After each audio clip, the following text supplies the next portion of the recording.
नमस्कार। आज महाराष्ट्र या महत्त्वपूर्ण बातमीपत्रामध्ये आपल्या सगळ्यांचं स्वागत। मी प्रसाद काथे।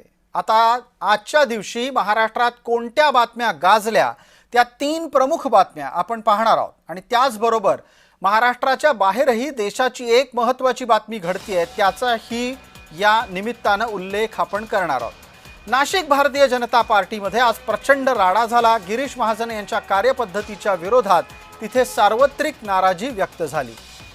देवयानी फरांदे यांनी गिरीश महाजन यांच्या एकूणच कार्यपद्धतीच्या बाबत खुलेआम भूमिका घेतली आणि आपली नाराजी सार्वजनिक केलेली आहे। दरम्यान फरांदे या येत्या काही दिवसात आपला राग निवळतील आणि कामाला लागतील अशी अपेक्षा व्यक्त केली जाते।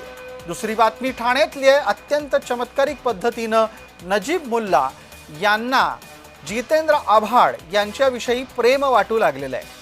ठाण्यामध्ये एकनाथ शिंदेंना धक्का देण्यासाठी दोन्ही राष्ट्रवादी एकत्र येण्याचे संकेत मिळतात, पण त्याच्याही पलीकडे जाऊन शिंदेंना स्वतःच्या घरातच आव्हान मिळालंय। शिंदे यांच्या कट्टर समर्थक समजल्या जाणाऱ्या मीनाक्षी शिंदे यांनी ठाण्यामध्ये राजीनामा दिलाय। तिसरी महत्त्वाची बातमी भारतरत्न अटल बिहारी वाजपेयी यांचं जन्मशताब्दी वर्ष सुरू झालंय।